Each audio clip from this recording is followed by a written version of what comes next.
He turned sharply, but the doorway was empty. Only the wind moaned through the cracks, though he could have sworn he had seen a silhouette, thin, hunched, familiar. The tape recorder clicked. It had turned itself back on. Static filled the room, growing louder, almost urgent. Then Kurt's voice emerged once more, faint, broken, yet unmistakably real. "If this letter survives, I hope it finds someone who listens." Alex felt his throat tighten. These were not the words of a celebrity. They were the words of a man drowning beneath the weight of his own legend. The storm roared as the windows suddenly fogged over. A cold draft swept through the room, freezing Alex in place. He turned, and there it was. A figure stood in the corner, not threatening, not violent, just standing there, head bowed slightly, like someone who had been waiting a long time to be seen. Alex's breath caught. He could not see the face clearly, only the outline, the hair, the posture, the quiet stillness. It resembled Kurt so much that Alex felt his legs weaken. He blinked rapidly, unsure whether this was fear, exhaustion, or something else entirely. The figure didn't move. It simply lifted one hand and pointed toward the journal page on the table. The recorder hissed again. "You'll know what to do." Kurt's voice whispered through the static, though Alex couldn't be sure if it came from the tape or the shadow in the corner. The lantern flickered wildly. For a moment, the entire room swam in darkness. When the light steadied, the figure was gone, vanished without a sound. Alex stumbled forward, gripping the edge of the table. His heart hammered in his chest, but not from fear anymore, from clarity, from understanding.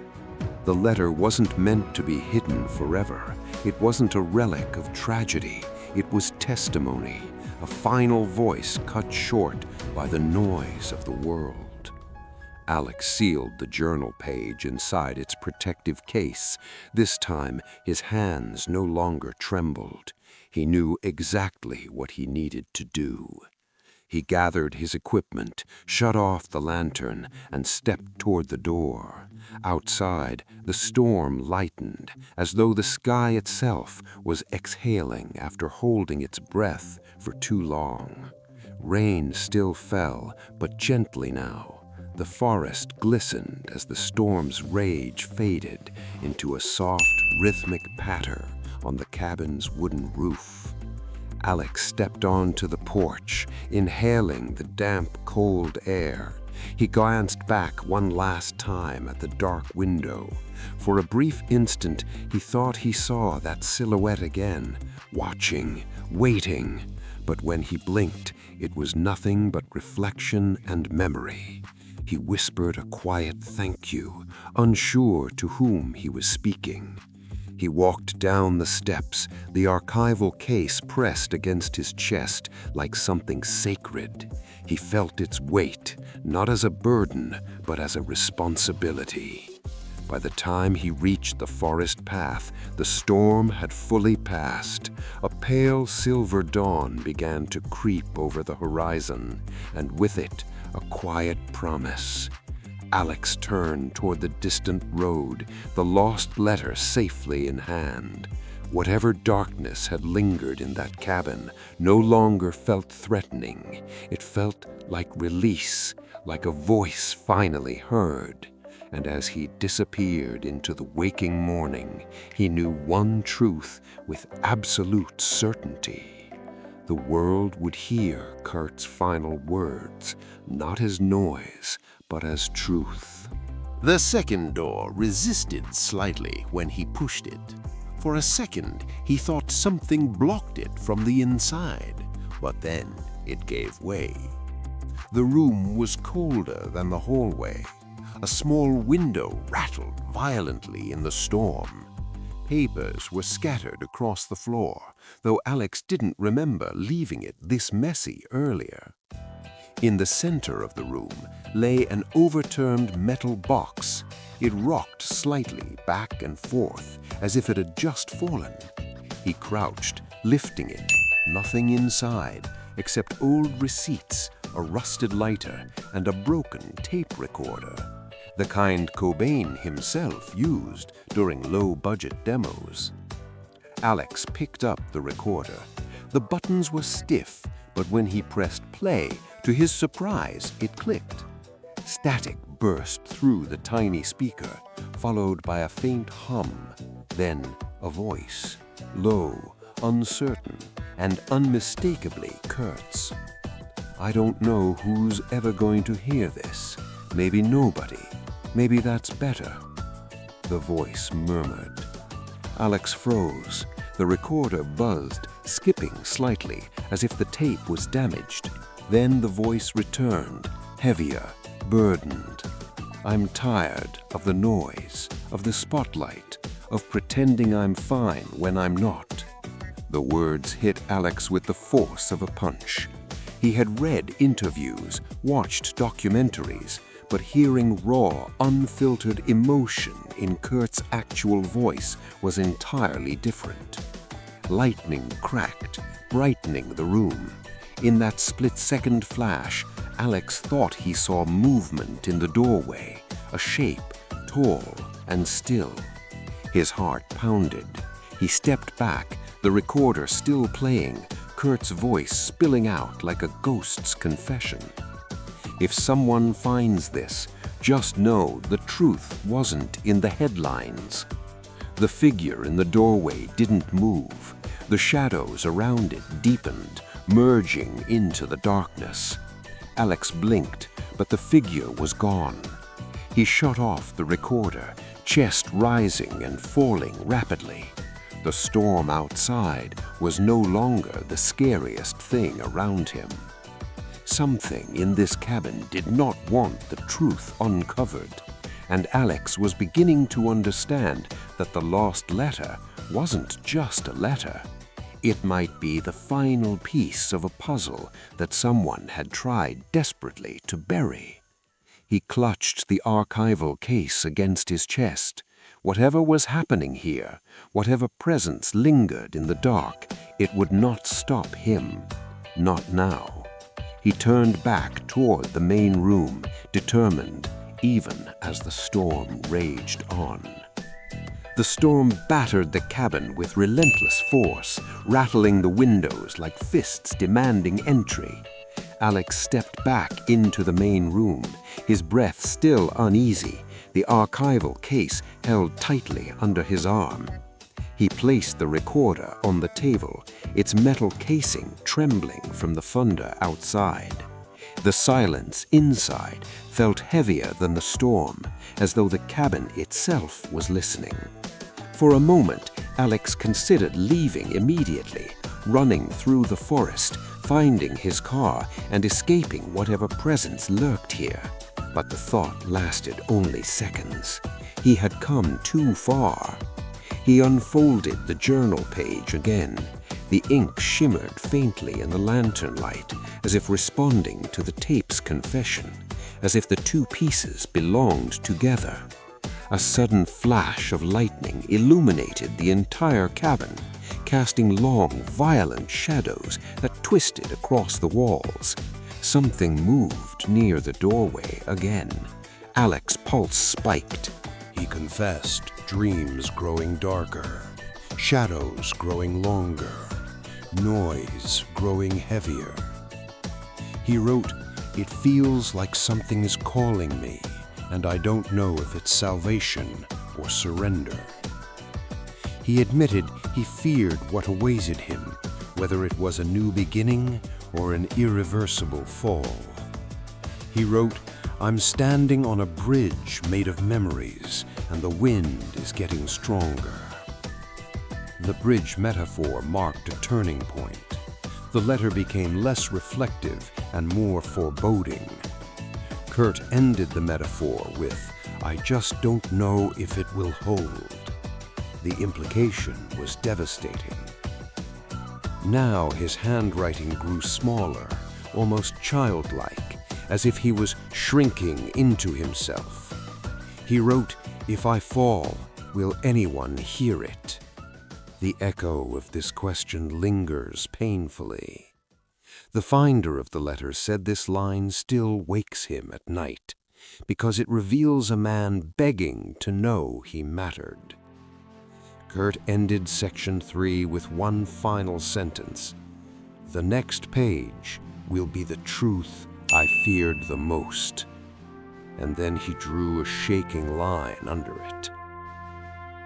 The cabin air thickened as the storm outside intensified, the wind howling like something alive trying to claw its way inside. Shadows moved across the wooden floor, shifting with every flash of lightning.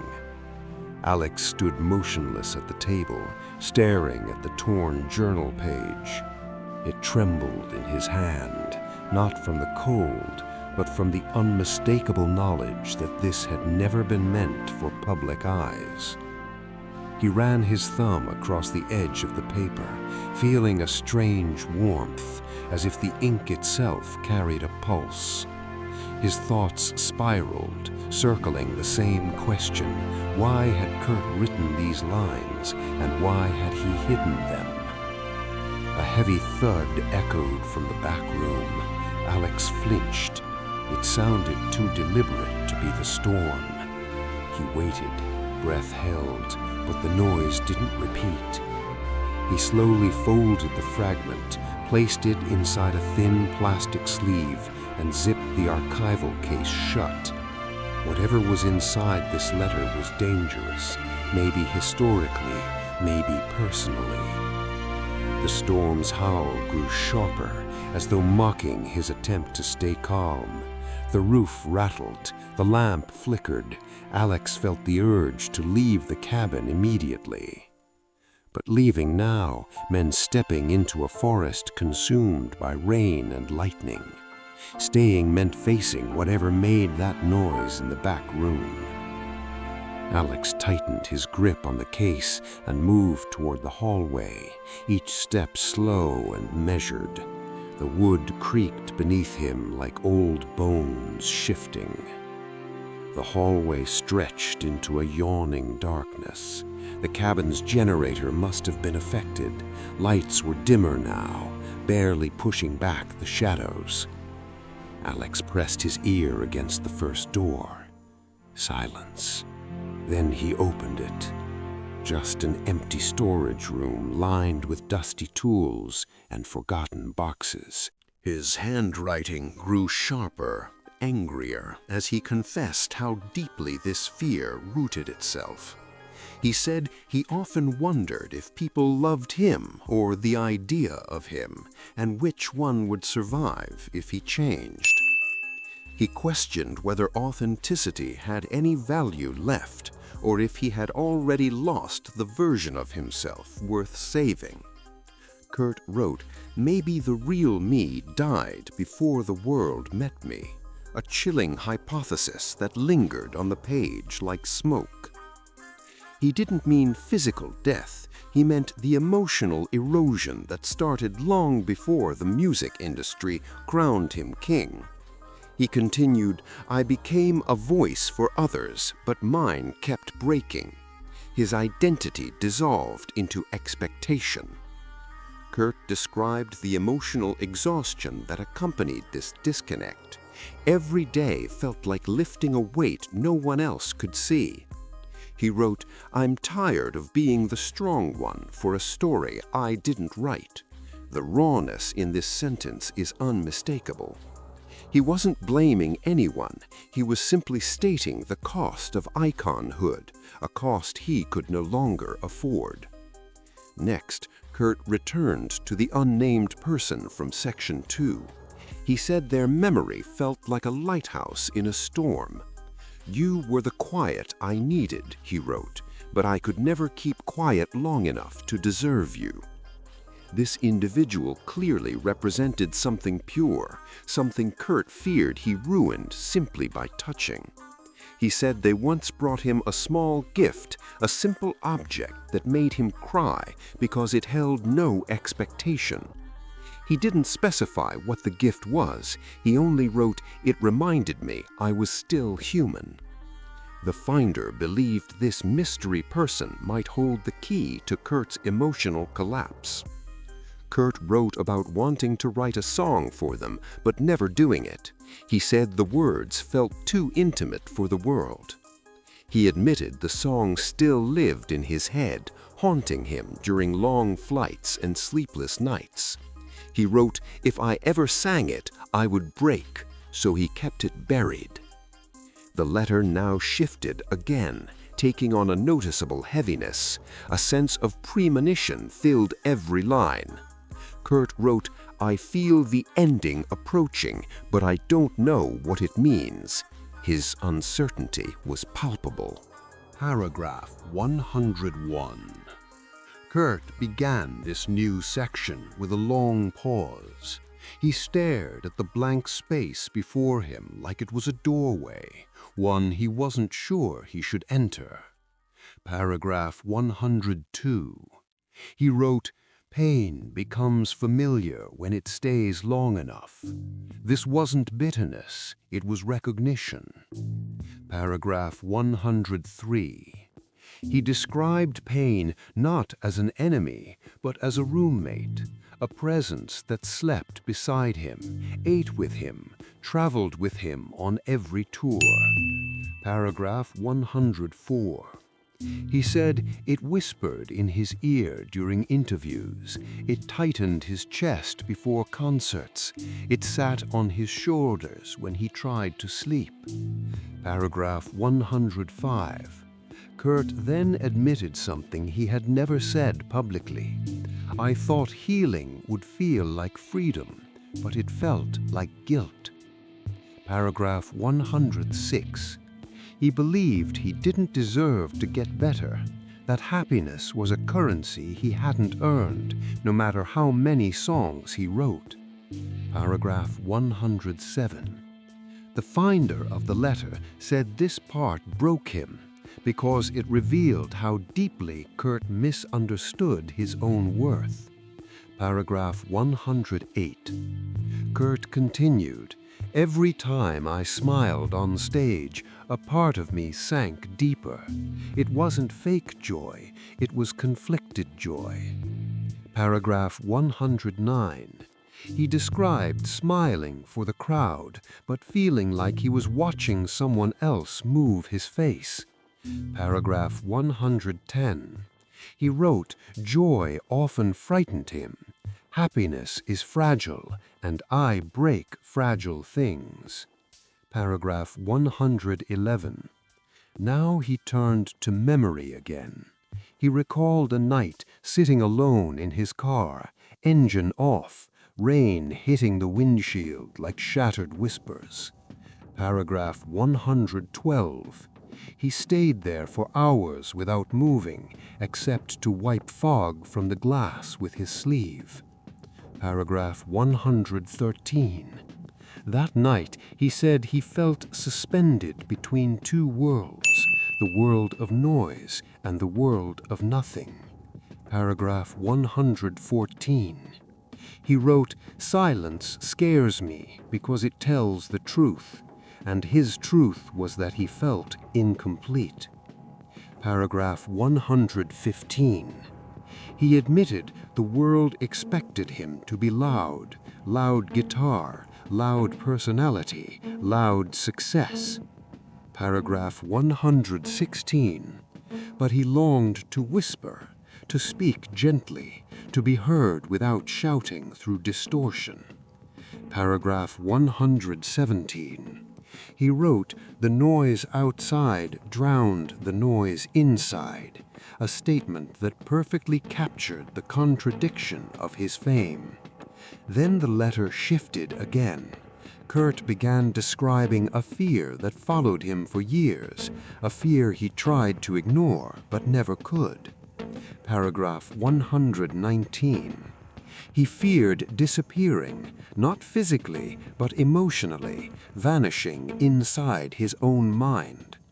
paragraph 120. Sometimes he wrote, "I feel transparent, like I'm fading while no one watches." Some readers interpret this symbolically. Others believe it reflects an actual person who drifted out of his life. Either way, the image is chilling. The railway dream returned multiple times in his life. He saw it as a warning, a reminder of roads he never wanted to walk. He wrote, "Every time I woke up, my chest burned like I had swallowed fire. It was not fear, it was longing." After this, the tone of the letter darkened again. His sentences became shorter, more clipped, as if he was running out of breath. He confessed moments of emotional blackout, times when he felt detached from his own body, watching himself from somewhere above. Kurt called this the silent fall, a descent without screaming, without sound, without witnesses. He wrote, "My reflection feels like a stranger." That line remained clear despite the smudged ink around it. Friends later confirmed that mirrors unsettled him. He often covered them with towels during tours. The letter now shifted into a form of self-interrogation. Kurt questioned his purpose, his identity, his faith in the world he once trusted. He asked, "If my voice disappears, will the music die with it?" It was a heartbreaking question that no one could have answered. He admitted he feared becoming a ghost while still alive, a memory in motion, fading slowly from the edges inward. The finder said this section felt like a man whispering from underwater, heavy, muffled, drowning. Kurt described holding the letter close to his chest, unsure if finishing it would free him or destroy him. But he kept writing anyway, because some truths demand release, even when they hurt.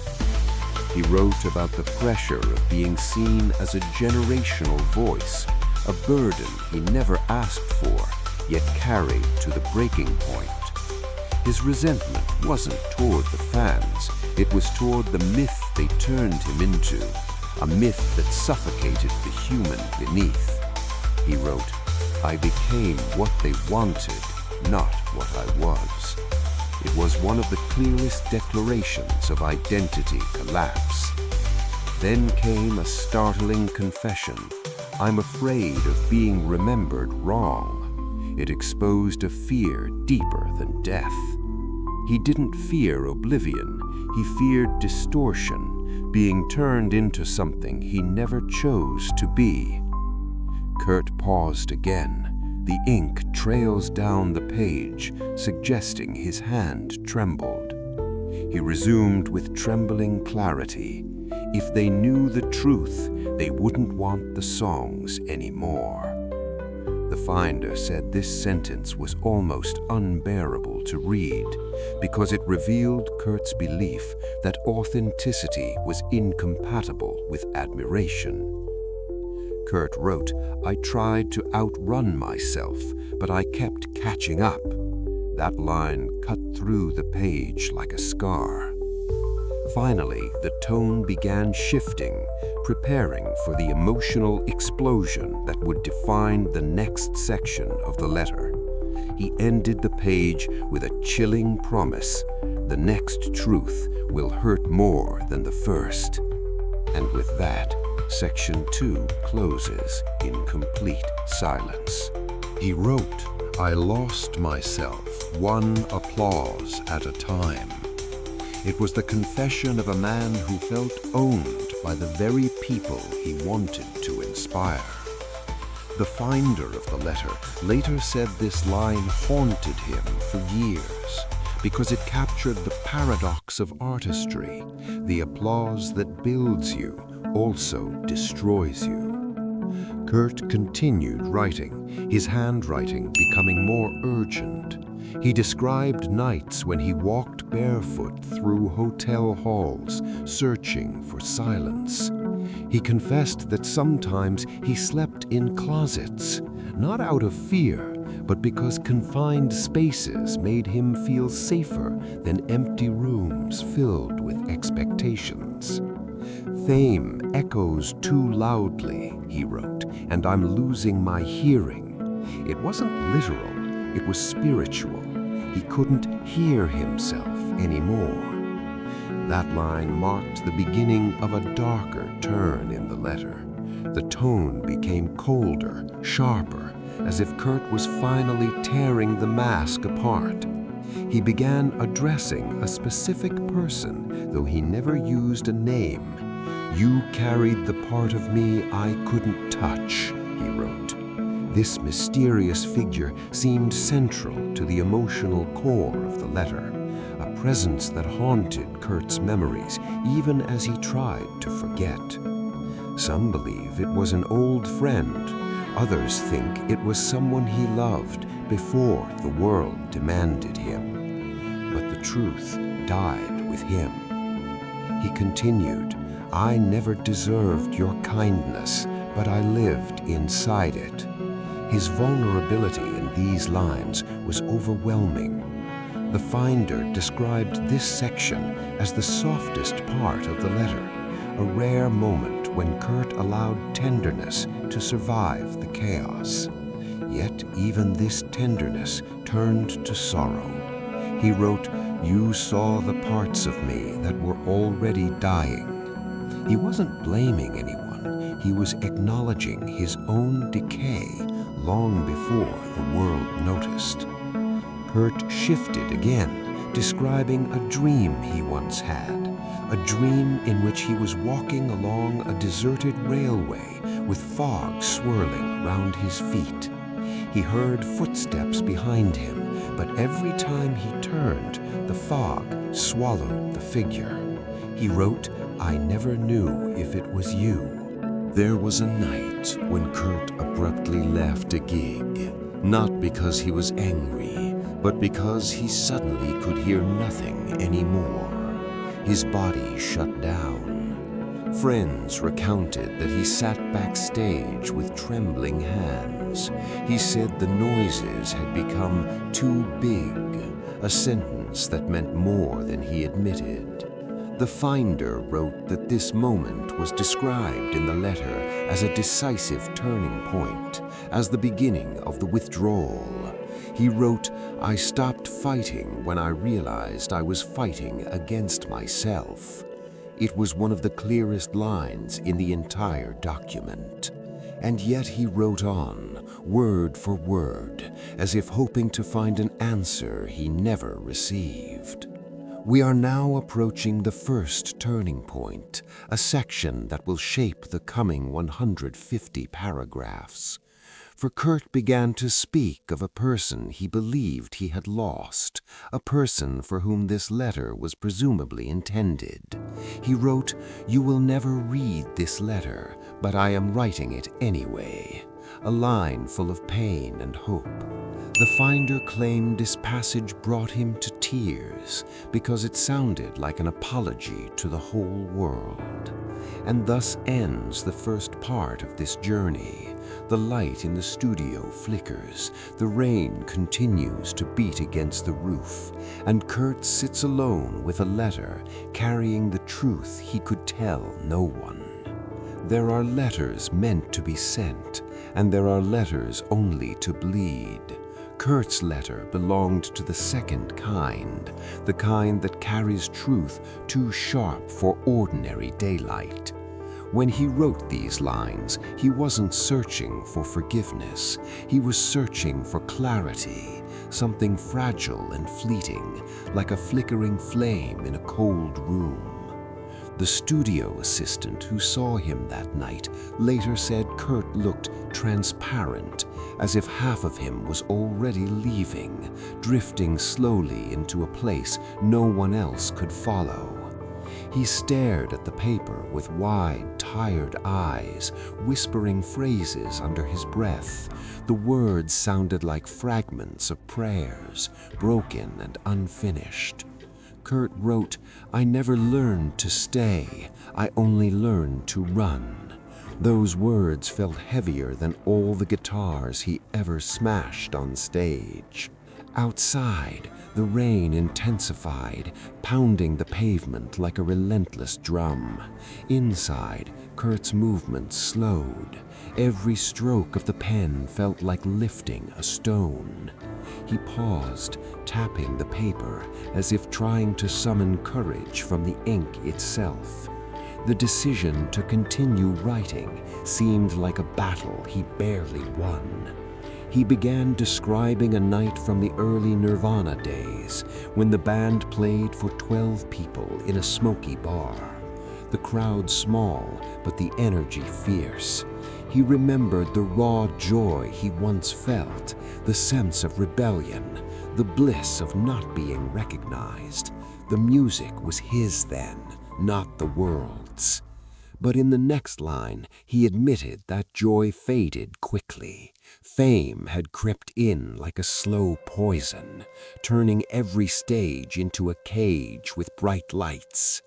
In his letter, he repeated this sentence, perhaps unconsciously, perhaps intentionally, but the words sounded like a confession. He wrote, "I have always believed that darkness is safer."